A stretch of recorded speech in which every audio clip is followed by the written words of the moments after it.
তো miss Sejuti office কেমন লাগছে আপনার? সেজুতি বুঝল রুদ্র তার কথা জানে, না হলে নাম কিভাবে বললেন। ছোট করে উত্তর দিল, গুড স্যার। অফিসের সবাইকে? Good sir. আর আপনার বসকে? তাৎক্ষণিক চেয়ার ঘুরিয়ে সামনে ফিরল রুদ্র। Good sir. সে যদি এতক্ষণ নিচের দিকে চেয়েছিল, রুদ্র ঘুরেছে বুঝতে পেরে চোখ উঠাতে কতটুকু গলায় আটকে পড়ল। সেজুতির মুখের অবস্থা দেখার মতো মনে হলো রুদ্র। সুচল হাসিটা আরও দ্বিগুণ বাড়ল যেন। মেয়েটার এই এক্সপ্রেশনটা দেখার জন্যই তো কাল রাত থেকে তর সই ছিল না তার। ভাবছিল কখন সকাল হবে আর সে যদি এই মিশ্র চাউনিটা দেখবে, যেখানে থাকবে ভয়, বিস্ময়, অস্বস্তি, কৌতূহল আর লাভার মতো ক্রোধ। আর এত কিছু একসাথে মন ভরে উপভোগ করবে রুদ্র। এই যে দেখো, কি অবাক হয়ে তাকিয়ে আছো মেয়েটা। এতটা সারপ্রাইজ হয়তো ও এ জীবনে হয়নি। সে যদি মুখ থেকে কোনো কথা বেরোচ্ছে না, জীব যেন অসাড় হয়ে পড়ল। গোটা শরীরটা পরিণত হয়েছে ফ্রিজে, নড়তে পারছে না যেন। এই লোকটা তো রুদ্র রওশন চৌধুরী। সে এখানে কেন? কি করে এলো? অনেকক্ষণ বড় যখন সত্যি কোনো শব্দ নেই, রুদ্র তখন নিজেই ধৈর্য হারালো। কৌতূহল কণ্ঠে বললে না তো বসকে কেমন লাগলো? সে যদি যেন নিজেকে ফিরল। থেমে থেমে বেগ নিয়ে বলল, আপনি তো রুদ্র রওশন চৌধুরী। আপনি এখানে কেন? রুদ্র নিকেট কণ্ঠে বলে, ইয়েস, আমি রুদ্র রওশন চৌধুরী। আজ থেকে আপনি যা PM, ব্যক্তিগত সহকারী।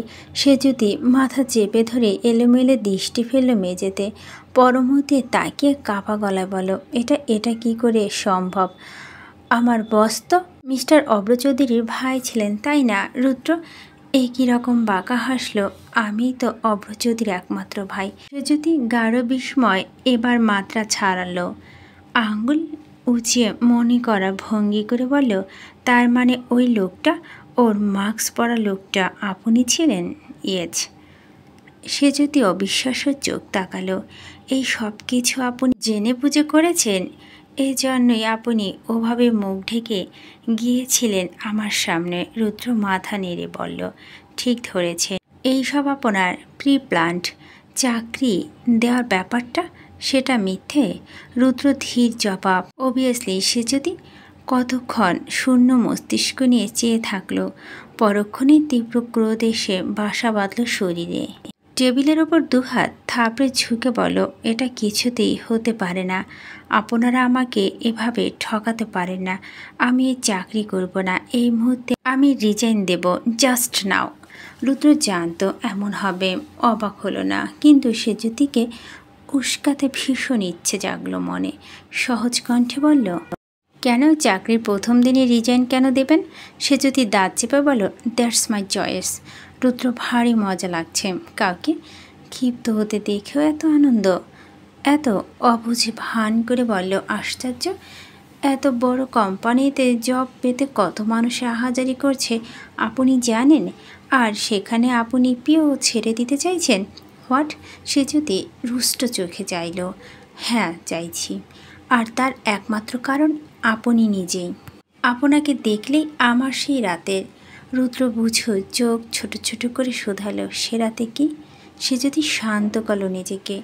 কাকে রাগ দেখাবে সে? রুদ্র তার কেউ নয়। বিপদে পড়ে একবার শরীর মিশেছিল লোকটির সাথে, ব্যাস এইটুকুই। গত একটা সপ্তাহ ধরে যে রাতের জঘন্য স্মৃতি থেকে পালাতে চাইছে, ঘরের লাইট জ্বালিয়ে ঘুমিয়েছে ঘন্টার পর ঘন্টা, শাওয়ারের নিচে দাঁড়িয়ে গা ভিজেছে শুধুমাত্র অযাচিত স্পর্শগুলো ধুয়ে ফেলতে।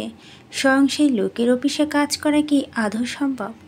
তাও তারই সহকারী হয়ে। কোনো মেয়ে পারবে সেটা?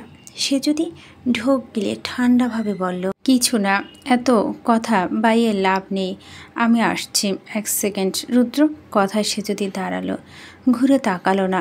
স্তম্ভের মতো শক্ত করে মাটিতে লাগিয়ে রাখলো পা দুটো ভীষণভাবে। টলছে এগুলো, দাঁড়ানোর শক্তি যেন নেই। ভাগ্য কি নির্মম প্রতারণা করলো শেষে। এতক্ষণ চেয়ার ছেড়ে উঠল রুদ্র। সে যদি সামনে এসে পা দুটো কিঞ্চিত ফাঁকা রেখে পকেটে দুহাত গুজে দাঁড়ালো, ঘাড় কাত করে বলল, আপনি ঠিকই বলেছেন, সবটাই আমার তৈরি পরিকল্পনা, সবটা। এই যে আপনাকে এখানে চাকরি দেওয়া, তার জন্য ম্যানেজারকে নিয়ে আপনাদের মিথ্যা বলারও সব কিছু আগে থেকেই সাজানো ছিল। আর এতটাই নিট অ্যান্ড ক্লিনভাবে রুদ্র সাজিয়েছে যে তার ফাঁক ফোড়ন খুঁজে পাওয়া আপনার মতো মেয়ের জন্য দুঃসাধ্য নয়, অসম্ভবও বটে। সে যদি স্তব্ধ, কি অকপটে নিজের অন্যায় স্বীকার করছে এই লোক। রুদ্র দুভুরু উচালো। অবাক হচ্ছেন? এখনই অবাক হবেন না মিস সেজুতি, আপনার জন্য যে এখনও অনেক চমক বাকি। একটু থেমে, আমাকে চেনেন তো ইন্ডাস্ট্রিয়াসলি রুদ্র রওশন চৌধুরী, দেশ বিদেশে যাকে নাম্বার 1 বিজনেসম্যানদের মধ্যে একজন হিসেবে এক ডাকে চেনে যায় সবাই।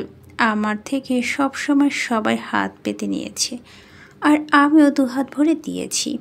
সেই রুদ্র রওশন কিনা আপনার মতো সামান্য একটা মেয়ের দান নিয়ে বেঁচে থাকবে? It's quite impossible miss Sejuti. আপনাকে টাকা দিতে চেয়েছিলাম আমি, এবং সেটা দুবার, কিন্তু না, আপনি রাখেননি। নিজে কথাকথিত আত্মসম্মান দেখিয়ে ফিরিয়ে দিয়েছেন। সেটা আমার ইগোতে লেগেছে দাঁত চিবিয়ে। আপনি চেয়েছিলেন আপনি আমাকে বাঁচিয়ে আমার কাছে সারা জীবন মহান হয়ে থাকবেন, কিন্তু সেটা তো আমি হতে দিতে পারি না। আমি বুঝে গিয়েছিলাম টাকা আপনি নেবেন না, অন্য কিছু ভাবতে হবে। আপনি অনেকটাই ভাঙবেন, তবু মচকাবেন না টাইপের, তাই এত কিছু করতে হলো। আর এইভাবেই আপনাকে আমি আমার কাছে নত রাখলাম প্রতিনিয়ত।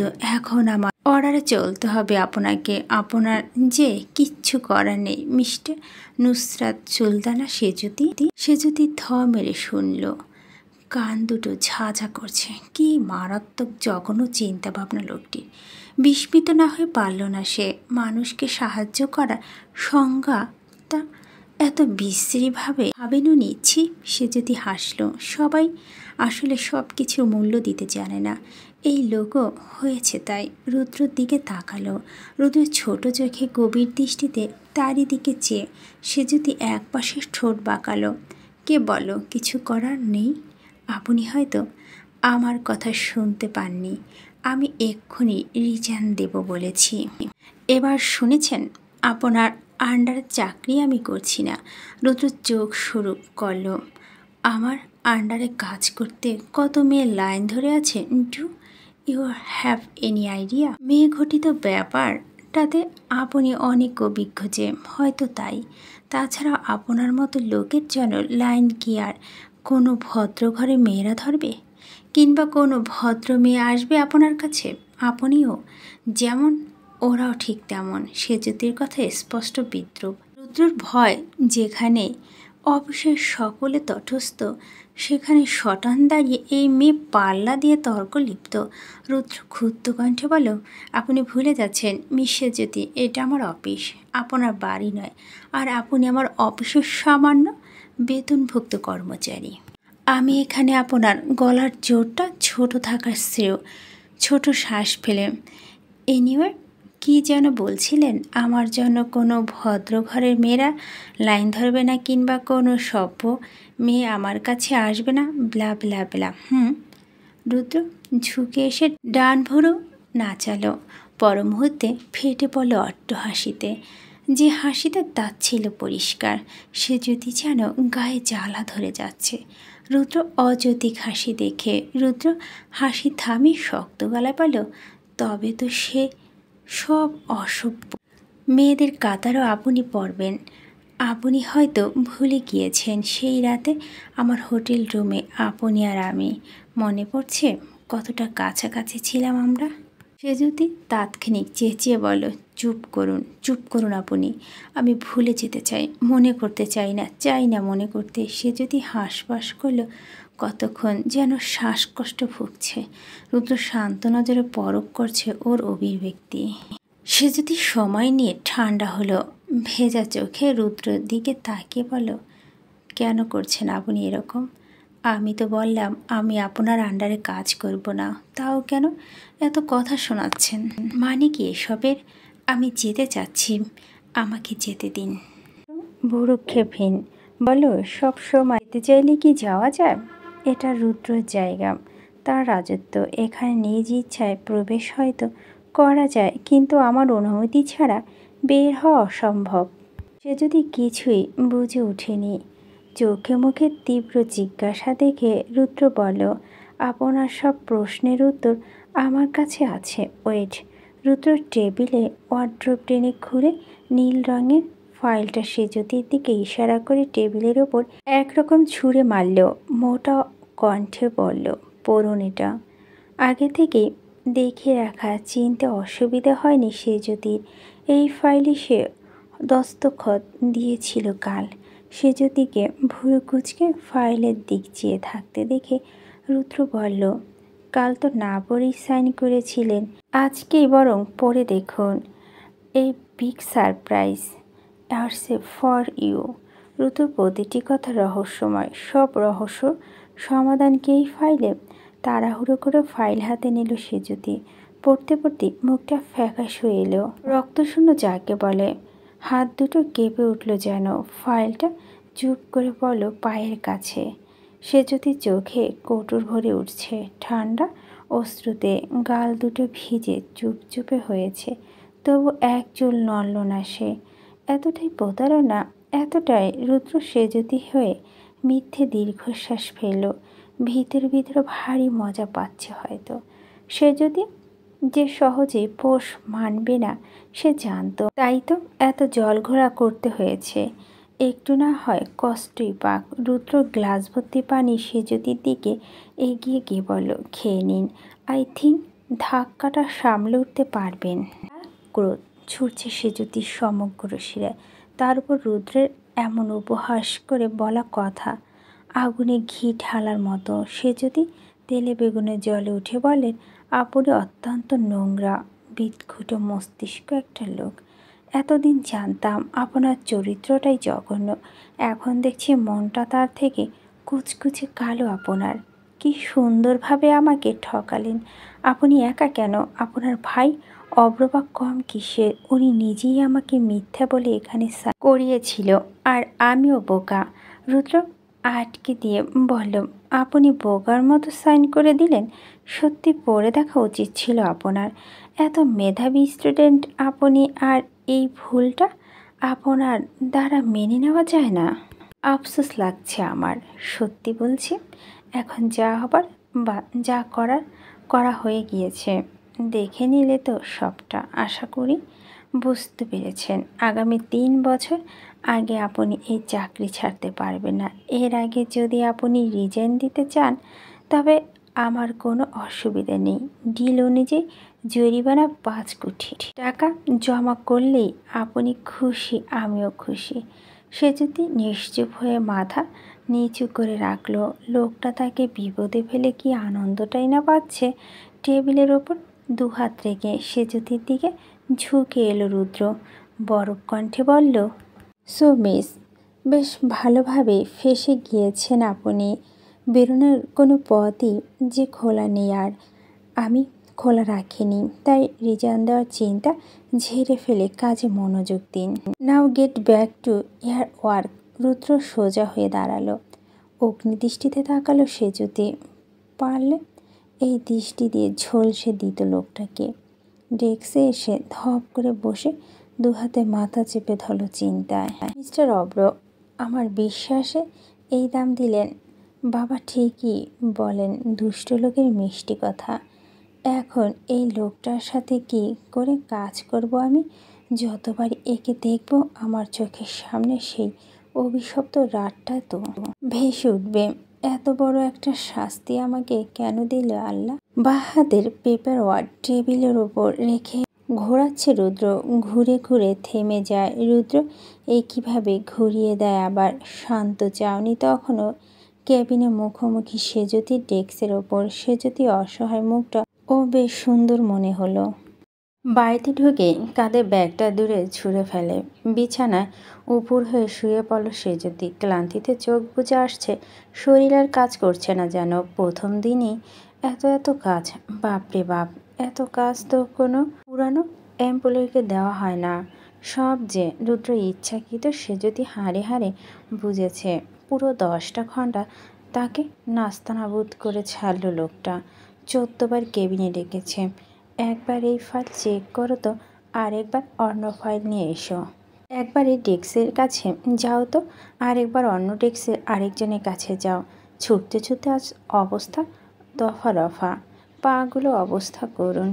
এমনিতেই তো খুব বেশি দাঁড়ানো বা ছোটাছুটি তার ধাতে নেই। ক্লাস 10-এ থাকতে বাতের ব্যথা শুরু হয়, তারপর থেকেই ছোটাছুটি বন্ধ, যাকে বলে এক প্রকার নিষিদ্ধ। সে যদি বালিশে মুখ গুজে বিড়বিড় করলো, বদের হাড্ডি, অসভ্য বদমাস। তখনই রুমে ঢুকলো আমির।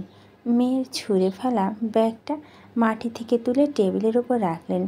মেয়ের দিকে নরম চোখে তাকালেন। তারপর সে যদি অন্যদিকে মুখ ঘুরিয়ে শুয়ে আছে। আমির প্রশ্ন ছুড়লেন, অফিসে প্রথম দিন বোধ হয় খুব খাটুনি গেল আম্মা? বাবা স্বর শুনে ফিরে তাকালো সে যদি। উঠে বসতে বসতে বলল, ওই আর কি বাবা। খেয়েছো তুমি? না, একসাথে খাবো বলে তোর জন্য বসেছিলাম। সে যদি দেয়াল ঘড়িতে চোখ বোলালো, উৎকণ্ঠা নিয়ে বলল, সে কি 10টা বাজে এখনও খাওনি? সে যদি ব্যস্ত ভঙ্গিতে নামতে নামতে বলল, আমি এক্ষুনি ফিরে এসে আসছি, তুমি কি টেবিলে বসো, সব হবে। এত তাড়াহুড়ো করিস না তো, ধীরে সুস্থে যা। আচ্ছা, সে যদি যেতে নিলে আমির পিছু ডেকে বললেন, বসের সাথে দেখা হলো? তা কেমন উনি? ভালো নাকি রাগী খুব? এতক্ষণ মেজাজটুকু ভালো ছিল, এবার সেটুকু উবে গেল। সে যদি লোকটার কথা মনে করলে তার রাগে জ্বলে ওঠে শরীর। সে যদি কিরমিরিয়ে বলে, ওই বটটার কথা আর বলো না বাবা। আমিরের চোখ কপালে উঠে এলো মেয়ের সম্বোধন শুনে। সে কি রে বদ, প্রথম দিনে বসের নামে এমন নিন্দে করছিস? কি করেছেন কি উনি? খুব খাটিয়েছেন? খাটিয়েছে কি? কি করেননি তাই বলো। আমাকে দিয়ে এই এত কাজ করিয়েছে, হাত দিয়ে দেখিয়ে। আমি মৃদু হেসে বলল, বেতন কি আর এমনি এমনি দেবে রে? কাজ তো করাবেই, তাই বলে এত সব ওই রুদ্র রওশন ইচ্ছাকৃত। আমি জানি তুমি জানো না। আমি ভুরু কুচকালো। কী নাম বললি? সে যদি ছাড়া ছাড়া কণ্ঠে বলো, রুদ্র রওশন চৌধুরী। রুদ্র রওশন মানে? ওই বিজনেসম্যান রুদ্র রওশন? আমার মনে করা ভঙ্গিতে বললেন, দাঁড়া দাঁড়া, এই লোকটা তো ওই লোকটা তো সেই দিন আমাদের বাসায় এসেছিলেন। রীতিমতো তোকে শ্বাস হয়ে গেলেন ওই দিন। সে যদি সতর্ক চোখে তাকালো। রুদ্রকে আমি চিনবে স্বাভাবিক, কিন্তু রুদ্র বাড়িতে আসার ব্যাপারটা তো তার জানার কথা নয়। উনি তো পরিচয় লুকিয়ে এসেছেন। সে যদি কৌতূহলী হয়ে বলো, আমাকে শ্বাসে গিয়েছিল কবে? সেই দিন তুই ছিলি না। ওই যে তুই হাসপাতালে হোসেনের কাছে ছিলি, তোকে একটা লোক পৌঁছে দিতে এসেছিল। সে যদি দূরে দুবার মাথা ঝাঁকালো। ওর দিন সকালবেলা এসেছিলেন। সে যদি চট করে এসে বিছানা বাবু হয়ে বসলো। আগ্রহ নিয়ে বলল, পুরোটা বলো তো বাবা, কেন এসেছিলেন উনি? আমির একটা দম ফেলে একে একে পুরো ঘটনাটাই খুলে বলল। সব শুনে ক্ষুব্ধ সে যদি রাগ না হয়ে পারল না। লোকটা বাড়িতে এসে শ্বাসে গিয়েছেন, তাও আমার বাবাকে? কি ভাবেনটা কি নিজেকে? টেম্পারাট লোক একটা, কোন অক্ষরে যে ওনার বিপদে সাহায্য করতে গেলাম। মিস্টার নেহাল উদ্দিন এর সাথে কাল মিটিং ফিক্সড করবি, দুপুর 12টা থেকে একেবারে 2টো অবধি। অত্র অবাক কণ্ঠে বলল, টানা 2 ঘন্টা? উনি কি রাজি হবেন ভাই? টাকার জোরে হবে। হাতে একটা কালো ব্রিফকেস নিয়ে অব্রর সামনে রাখলো রুদ্র। ভিতরটা দেখতে অব্র চোখ কোটর ছেড়ে বের হয় যেন। এতগুলো টাকা? রুদ্র গম্ভীর স্বরে বললেন, এটা ওনাকে দিবি। অব্র জিজ্ঞাসু মুখের চোখে কিছুক্ষণ চেয়ে থাকলো, পরে মাথা নেড়ে বলে, ওকে ভাই। বরাবরের মতো রুদ্রকে সে কিছুই জিজ্ঞেস করতে পারেনি। দীর্ঘ শ্বাস ফেলে ব্রিফকেসের সমেত নিজের রুমে এলো। জানলা গলিয়ে আকাশের দিকে চেয়ে ভাবল, আর খুব বেশি দেরি নেই। এবার মেন্টাল অ্যাসাইলামে আমার জন্য একটা সিট বুক দিতেই হবে। ভাইয়ের থ্রিলি ক্যারেক্টারের মানে বুঝতে গেলে আমার আত পাগল হওয়া ছাড়া রাস্তা দেখছি না। এতগুলো টাকা দিয়ে একটা লোককে মিটিংয়ে ব্যস্ত রাখার কারণ কি? রুদ্র কফির মগ হাতে বারান্দায় এসে দাঁড়ালো। ঠান্ডা বাতাস আর কফি গরম ধোয়া মিশ্র অনুভূতি হচ্ছে। নেহালের সাথে মিটিংটা জরুরি। বিদেশি কোম্পানির সাথে অনেকগুলো ডিল ঝুলে আছে। নেহাল উদ্দিনের সই একান্ত প্রয়োজন। ব্যবসা শুরু থেকে এই লোকটা পার্টনারশিপ ছিল। অল্প সময় রুদ্র হিসেবে পাকাপোক্ত হলো। তারপর আলাদা করলো কোম্পানি। আর রুদ্র কোম্পানি এখন নেহালকে ছাড়িয়েছে। কিন্তু তাও বিদেশে তাদের একগুচ্ছ কোম্পানির কথা সবাই জানে। কারণ নেহালে মাঝবয়সী অভিজ্ঞ লোক। রুদ্রর মতো অল্প বয়সী দুদিনে মাঠে নামা লোকের সাথে এত বড় বড় ডিল ফাইনাল করতে তাদের ভাবতে হয়। যদিও পরে পারফরমেন্সে প্রত্যেকটা স্যাটিসফাই হয়, তাও শুরুর দিকে ঝামেলা করতে মনে চায় না রুদ্রর। এখনও কিছু ক্ষেত্রে নেহালের সাইন দরকার পড়ে। আর এই সুযোগে সদ্ব্যবহার করে লোকটি। প্রচণ্ড দ্রুত বলে হিউজ টাকা দাবি করে। কখনো মিটিং রাখতে গড়িমসি করে। রুদ্র অনেকবার অনেক টাকার অফার করছিল। কোম্পানি আলাদা হওয়ার একটি প্রমাণ হিসেবে নেহালকে সই করতে বলে। নেহাল ইনিয়ে বিনিয়ে এগিয়েছে। রুদ্র ইচ্ছে করলেই করতে পারত অনেক কিছু, কিন্তু মাঝে মাঝে তারও আলসেমি লাগে। সব সময় সবাইকে ভয় তৎপর রাখতে ভালো লাগে। নেহাল চায় না রুদ্রর কোম্পানি থেকে আরও ছাড়াক, অথচ রুদ্র ভয়ে মুখ ফুটে বলে না। রুদ্র হাসলো, কফির মগে চুমুক দিল। ভাগ্যিস আন্ডারওয়ার্ল্ডে একটা গুপ্ত যোগাযোগ আছে তার, যার দরুন ক্ষমতা সব ব্যবহারই করে থাকে। আর এই ভয় অনেকে তার কোনো ক্ষতি করতে চেয়েও পারে না। নেহাল অনেক ব্যস্ততা দেখাবে কাল। রুদ্র জানে তার পাঠানো কর্মচারীকেও ঘন্টার পর ঘন্টা অপেক্ষা করাবে কাজের ছুতোয়, কিন্তু তাও না বলতে পারবে না। আর এই কাজের জন্য এখন একমাত্র সেজুতির নামটাই মাথায় এলো রুদ্রর। মেয়েটির ধৈর্যের পরীক্ষা নেওয়া যাবে এবার। পরের দিন সেজুতি আজ তিক্ত মেজাজ নিয়ে অফিসে ঢুকছে। রুদ্র অফিসে কাজ করতে হচ্ছে ভাবলেই তার গা গুলায়। নারীর সঙ্গে ডুবে থাকা একটি লোকের অ্যাসিস্ট্যান্টে মনে পড়লে রাগ আসে। আর সেই রাগ কয়েকশো গুণ বৃদ্ধি পেল ডেস্কে গিয়ে। রীতিমতোই চোখ কপালে উঠে এলো। পুরো ডেস্কের টেবিলটা ফাইল দিয়ে ভর্তি। 1 ইঞ্চি জায়গা যদি থাকে হাত রাখাও দায়। চেয়ারে বসা দরকার না বলেও হয়তো চেয়ারে ফাইল রাখত। সে যদি মাথা ঘুরিয়ে এলো, খেয়াল করতেই দেখলো ফাইলের ওপর ছোট্ট একটা কাগজ লাগানো। এক কথায় চিরকুট। সেজুতির হাত দিয়ে বলল, 1 ঘন্টার মধ্যে সব ফাইল জমা চাই। এবার সেজুতি অজ্ঞান হওয়ার জোগাড়। এতগুলো মাত্র 1 ঘন্টায় সেজুতি মাথা হাত দিয়ে চেয়ারে বসলো। কাল কম ছিল, কিন্তু আজ এত কম সময় এতগুলো সলভ কি করে করব? হায় আল্লাহ, কোনো দিক থেকে শুরু করব, কোনটা শেষ করব কিছুই তো বুঝতে পারছি না। Hello miss. সেজুতি যখন মন দিয়ে ফাইল ঘাটছে, পাশ থেকে ভেসে এলো পুরুষালিত স্বর। সেজুতি ঘাড় বাঁকা করে ফেলল। লম্বা চড়া একটা ছেলে, মুখে হাসি লেপ্টে রেখেছে যেন। সেজুতি একে কোশ্চিনকালেও দেখেছে বলে মনে পড়ছে না। অফিসেই কেউ হয়তো। সৌজন্য হেসে বলল, জি বলুন। লোকটা ভুরু নাচল। অফিসে নতুন? জি।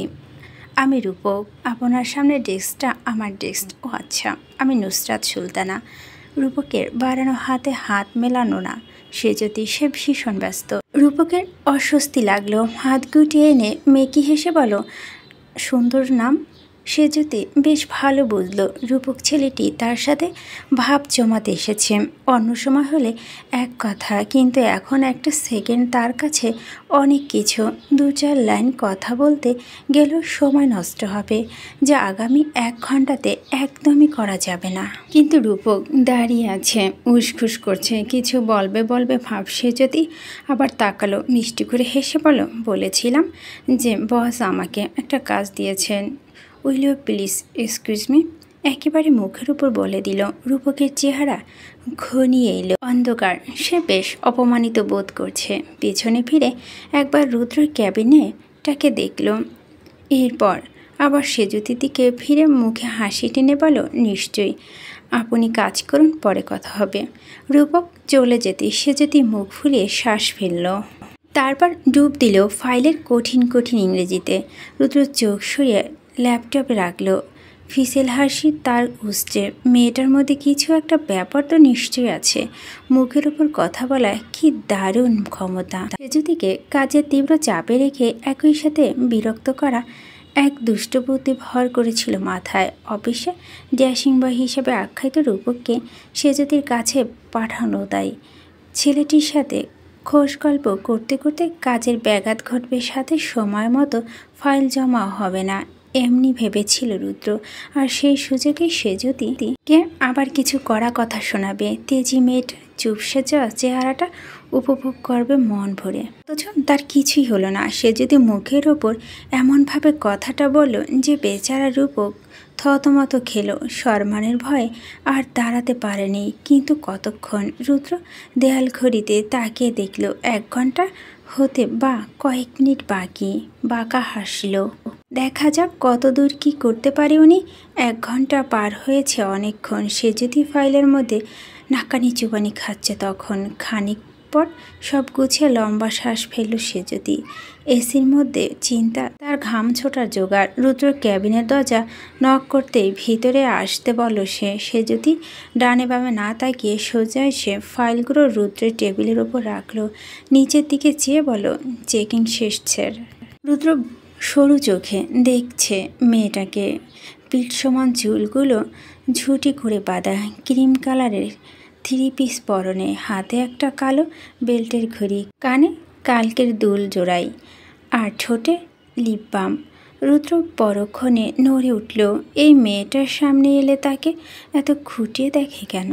কি আছে এর মধ্যে? কিছু নেই। রুদ্র স্বাভাবিক হলো। কিয়ৎ সময় তার সাড়া না পেয়ে মুখ তুলে সে যদি স্পষ্ট কাটা কাটা অক্ষরে বলল, স্যার সবগুলো চেক করছি আমি। রুদ্র এবার দেয়াল ঘড়িতে চোখ ইশারা করে বলল, বাট আর 20 মিনিটস লেট। আমি 1 ঘন্টায় বলছিলাম। সে যদি মেজাজ এমনি খারাপ। রুদ্রকে পিটে মেরে ফেলতে মন চাইছে তার। এতগুলো ফাইল যে সে 1 ঘন্টা 20 মিনিটে সলভ বলো, সেটা দেখলো না। সময়টাই বড়। ভদ্রভাবে বললে, অনেকগুলো ফাইল তো, তাই একটু সময় লেগে গেল।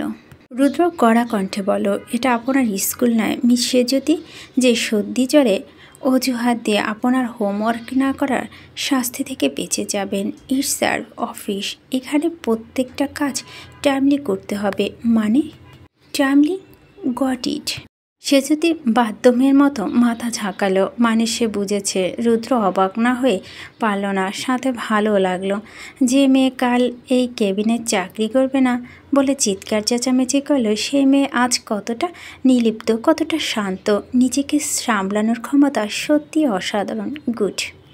রুদ্রর কথা শেষ হতেই সে যদি যাওয়ার জন্য পা বাড়ালো, পারল না, আটকে গেল। রুদ্র গম্ভীর আওয়াজে, আপনাকে যেতে বলেছি আমি। সে যদি ঘাড় ফেরালো। ভুরু কুচকে বলল, তো কি করব? রুদ্র খেপে গেল যেন। বসের মুখের ওপর প্রশ্ন করছে। ভদ্রতা বলতে কিছুই জানে না। সে যদি দাঁত কপাটি পিষে ধরল। কটমটো করছে তার চোয়াল। বিপাকে ফেলে এখন কথা শোনাচ্ছে, তাই না মিস্টার বস? কোনো ব্যাপার নয়, কর্মচারী যখন তখন সহ্য তো করবই। আস্তে করে বলল, সরি। রুদ্র তুষ্ট হেসে বলল, ভেরি গুড। একদিনে ম্যানার শিখে গিয়েছেন দেখছি। এনিওয়ে, আপনাকে এখন এক জায়গায় যেতে হবে। সে যদি সহজভাবে শুধালো, কোথায় যাব? রুদ্র ল্যাপটপে চোখ দিল। ব্যস্ততা দেখালো হয়তো। জবাব দিল ঠান্ডা স্বরে, উত্তরাতে মিস্টার নেহাল উদ্দিনের অফিসে। ঠিকানা ম্যানেজারের থেকে নিয়ে যাবেন। ওখানে গিয়ে আমার কাজ। রুদ্র ওরা চোখে চাইল। দৃষ্টি বুঝে চোখ নামালো সে যদি। মিনমিন করে বলল, সরি। রুদ্র ঠোঁট কাঁপল, অথচ গলা শক্ত করে বলল, আগামী 2 দিন আমাদের বোর্ড মিটিং রয়েছে। আপনাকে সেজন্য ওনার শিডিউল নিয়ে আসতে হবে, এবং সেটা দুপুর 1টার মধ্যে। আর হ্যাঁ, শিডিউল নিয়ে তবে আসা যায়। আপনি নিশ্চয় বুঝেছেন আমি কি বললাম? সে যদি ছোট করে বললাম, রুদ্র ধীর জবাব, নয়। বলেন, ওকে স্যার। সে যদি দাঁত চিবিয়ে বলল, ওকে স্যার। নাও গো। জামজট পেরিয়ে আসতে আসতে 12টা বেজে গিয়েছে প্রায়। সহ্য শক্তি যেটুকুই ছিল সেটুকু অবশিষ্ট রইল না এখানে আসার পর রিসিপশনে গিয়ে জানলো নেহালউদ্দিন ব্যস্ত, এক্ষুনি দেখা হবে না, অপেক্ষা করতে হবে। আগামী 1 ঘন্টা সে ব্যস্ততা শেষ হলো না। ওয়েটিং রুমে বসে থাকতে থাকতে সেজতির হাতে পায়ে ঝিম ধরে এলো। কতক্ষণ পায়চারি করলো, কতক্ষণ বসলো, এভাবেই পার করলো সময়টুকু। আরেকবার রিসিপশনে গিয়ে দাঁড়ালো সেজতি। এক্সকিউজ মি, ওনার মিটিং আর কতক্ষণ? লোকটি এবার অধৈর্য হলো। ভোরে দৃশ্যমান হলো 2-3টে সূক্ষ্মভাজ। ম্যাম, বললাম তো আপনি ওয়েট করুন, মিটিং শেষ হলেই আপনাকে ডাকবো আমি। সেজতি দীর্ঘশ্বাস ফেলল। ওকে। সেজতি তিতিবিরক্ত। সেই একই কথা, মিটিংয়ে আছেন। এদিকে যে প্রায় 1টা বাজতে চলল, তার কি হবে? উফ, কি ক্ষুণক্ষরে যে এই জবটা করতে এসেছিল সে আল্লাহ জানে। দেরি করলে লোকটা আবার কথা শোনাবে। ব্যাগ থেকে ফোন বের করে বাবার নাম্বার ডায়াল করতে যাচ্ছিল সেজতি। কল ঢুকলো না। এর আগে ফোনের স্ক্রিনে অচেনা নাম্বার জ্বলে উঠল। চাপ লেগে রিসিভও হলো সঙ্গে সঙ্গে। সালাম দিল। কে? ওপাশ থেকে উত্তর এলো সময় নিয়ে, গুমোট স্বরে। কেউ বলল, কোথায় আপনি? আওয়াজ শুনে কান থেকে ফোনটা নামিয়ে স্ক্রিনে একবার চোখ বোলালো সেজতি। ফোন আবার কানে ধরতেই কেউ ধৈর্যহীন কণ্ঠে বলল, শুনতে পাচ্ছেন না? স্যার, আমি নেহালউদ্দিনের অফিসে আছি। আসলে উনি? রুদ্র থামিয়ে দিয়ে বলল, আসলে নকলে রাখুন। 1:05 অথচ আপনার ছায়া অফিসে পড়েনি। আদৌ কাজটা করতে পেরেছেন তো? সে যদি যথাসম্ভব নিজেকে শান্ত রেখে বলল, স্যার, উনি মিটিং রুমে রয়েছেন, আমাকে অপেক্ষা করতে বলা হয়েছে। ওনার মিটিং শেষ না হওয়া অবধি ঢুকতে দেবে না। মিটিং শেষ হলে আমি কোনো এক্সকিউজ চাইনি। সে যদি অন্য দিক তাকে ঠোঁট গোল করে নিঃশ্বাস ফেলল, দাঁত চেপে বিড়বিড় করলো, লোকটাকে তার একদম সহ্য হয় না। রুদ্র কিছু একটা ভেবে বলল, বেশ ঠিক আছে, আপনাকে সময় দিলাম। শত হলো আপনি আমার পিএ, এইটুকু দয়া আপনাকে করাই যায়। But I want his schedule at any cost. Okay. Rudra ফট করে লাইন কাটলো। সে যদি ইচ্ছে হলো ফোনটাকে আছাড় মারতে। অসহ্য। দয়া করছে আমাকে? কে চেয়েছে ওনার দয়া?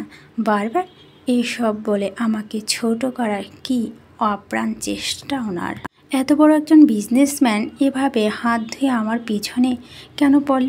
আর এই নেহালউদ্দিনকে, বেহালউদ্দিন, ওনার মিটিং কি আজকে পড়তে হলো? ইচ্ছে করছে এক ঘুষিতে দুটো নাকই ফাটিয়ে দিই।